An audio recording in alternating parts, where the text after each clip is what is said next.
Assalamualaikum warahmatullahi wabarakatuh. Nama saya Muhammad Akram Maulana Wahyu, NIM 220201154132, kelas Bahasa Indonesia 22D. Di sini saya akan mengerjakan soal UTS Pancasila melalui video. Dari soal yang pertama, Pancasila adalah dasar negara dan pandangan hidup bangsa Indonesia yang mengandung 5 prinsip utama yang saling terkait dan saling melengkapi. Berikut adalah prinsip Pancasila, yaitu yang pertama, ketuhanan yang Maha Esa, kemanusiaan yang adil dan beradab, persatuan Indonesia, kerakyatan yang dipimpin oleh hikmat kebijaksanaan dalam permusyawaratan perwakilan, dan yang terakhir, keadilan sosial bagi seluruh rakyat Indonesia. Pancasila bukan hanya sekedar sebuah ideologi politik, tetapi juga mengandung makna yang mendalam sebagai pandangan hidup bangsa Indonesia. Pancasila dianggap sebagai pandangan hidup karena mendasari seluruh aspek kehidupan di Indonesia, mulai dari politik, ekonomi, sosial, hingga budaya. Pancasila juga mengandung nilai-nilai moral dan spiritual yang tinggi, serta mengajarkan sikap saling menghargai dan saling menghormati. Contoh implementasi Pancasila dalam kehidupan sehari-hari adalah menghormati perbedaan agama, suku, dan budaya, lalu mengutamakan kepentingan bersama di atas kepentingan individu atau kepentingan kelompok, lalu menerapkan hidup prinsip keadilan dalam semua aspek kehidupan, termasuk dalam pemerataan pembangunan, distribusi kekayaan, dan penegakan hukum, lalu menjunjung tinggi hak asasi manusia dan kebebasan individu dalam batas-batas yang tidak merugikan orang lain atau merusak tatanan sosial. Lalu contoh implementasi dalam bidang politik. Implementasi Pancasila dapat terlihat dalam pelaksanaan demokrasi yang berlandaskan pada prinsip kerakyatan yang dipimpin oleh hikmat kebijaksanaan dalam perwakilan. Lalu dalam bidang pendidikan, implementasi Pancasila dapat terlihat dalam pelaksanaan pendidikan kewarganegaraan sebagai wadah pembelajaran nilai-nilai Pancasila bagi para siswa mahasiswa. Lalu di bidang sosial itu dalam pengembangan kesejahteraan sosial melalui berbagai program seperti bantuan sosial dan pemberdayaan masyarakat. Secara keseluruhan, implementasi Pancasila dalam kehidupan sehari-hari dapat membantu menciptakan masyarakat yang lebih adil, harmonis, dan sejahtera. Lalu soal yang kedua, ada beberapa faktor yang menyebabkan perjuangan bangsa Indonesia ini untuk mengusir penjajah Belanda tidak berhasil dalam waktu yang cukup lama. Yang pertama, keunggulan militer. Belanda memiliki kekuatan militer yang jauh lebih superior dibandingkan dengan pasukan-pasukan yang dimiliki oleh bangsa Indonesia pada saat itu. Belanda memiliki teknologi dan senjata yang lebih canggih serta pengalaman bertempur yang lebih banyak. Lalu fragmentasi dan perpecahan. Bangsa Indonesia pada masa penjajahan masih terdiri dari banyak kerajaan, suku, dan agama yang berbeda-beda. Hal ini menyebabkan kesulitan dalam melakukan koordinasi dan persatuan dalam perjuangan melawan penjajah. Lalu strategi Belanda. Belanda menggunakan strategi pikulan memecah belah dalam menjalankan pemerintah kolonial mereka di Indonesia. Strategi ini memanfaatkan perbedaan-perbedaan di antara bangsa Indonesia dan menjadikannya alat untuk mempertahankan kekuasaannya. Lalu kurangnya persenjataan. Pasukan-pasukan di Indonesia pada saat itu memiliki keterbatasan dalam persenjataan, sumber daya yang dibutuhkan untuk melawan penjajah yang memiliki kekuatan yang jauh lebih besar.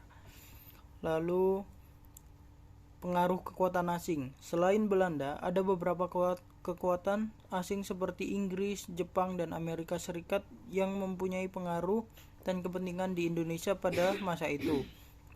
Pengaruh kekuatan asing ini dapat memperumit perjuangan kemerdekaan Indonesia. Lalu konflik internal di kalangan pemimpin. Ada beberapa konflik internal di kalangan pemimpin Indonesia pada saat itu, termasuk perbedaan pandangan dalam cara memperoleh kemerdekaan dan kepemimpinan yang dapat melelahkan perjuangan bangsa Indonesia. Dalam perjuangan menuju kemerdekaan, bangsa Indonesia menghadapi banyak tantangan dan rintangan. Namun, melalui semangat perjuangan dan persatuan yang kuat, akhirnya bangsa Indonesia berhasil memproklamirkan kemerdekaannya pada 17 Agustus 1945. Dan soal yang ketiga,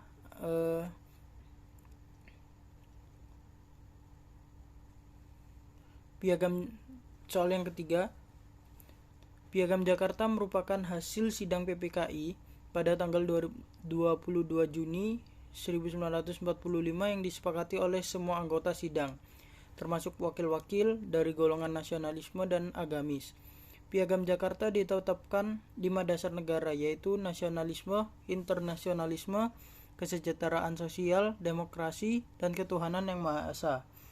Meskipun demikian, Piagam Jakarta menuai pro dan kontra dalam golongan nasionalis dan agamis.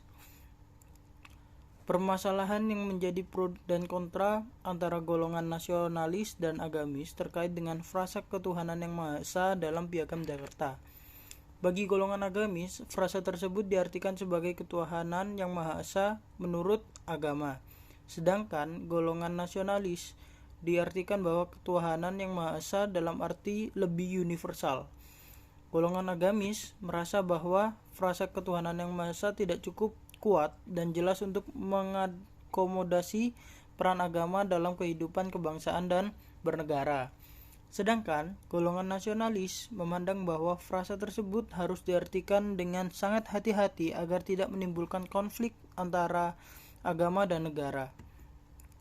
Solusi dari masalah tersebut adalah mempertimbangkan kedua pandangan golongan nasionalis dan agamis dan mencoba untuk menemukan kesepakatan yang diterima oleh kedua pihak. Pada akhirnya, kesepakatan yang dicapai adalah frasa ketuhanan yang Maha Esa, tetap digunakan dalam Piagam Jakarta, namun dengan makna yang lebih universal dan inklusif, yaitu bahwa semua agama diakui dan dihormati di Indonesia, dan tidak ada satu agama pun yang dijadikan agama negara. Dengan demikian, frasa ketuhanan yang Maha Esa dipandang sebagai ungkapan rasa syukur dan pengakuan akan adanya Tuhan yang Maha Esa tanpa mengurangi hak dan kebebasan beragama bagi semua warga negara Indonesia. Kesepakatan ini menjadi landasan bagi pembentuk Undang-Undang Dasar 1945 yang menjadi salah satu landasan dasar bagi Indonesia sebagai negara yang plural dan multikultural. Lalu soal selanjutnya nomor 4. Nilai norma dan moral merupakan konsep yang terkait erat dalam kehidupan masyarakat.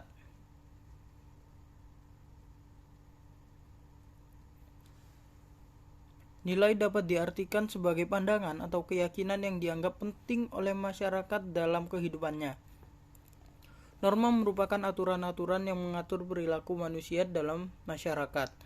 Sedangkan moral adalah seperangkat prinsip yang digunakan manusia untuk menilai kebenaran atau keburukan suatu perbuatan.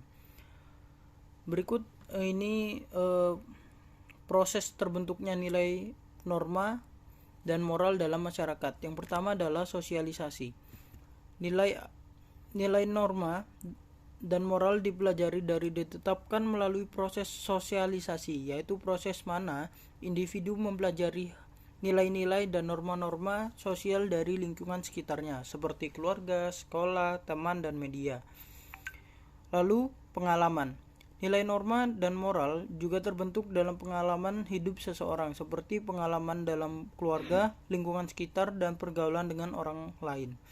Lalu, agama. Agama juga memainkan peran penting untuk membentuk nilai norma dan moral dalam masyarakat, karena agama memberi aturan moral yang dianggap penting untuk diikuti oleh pemeluknya.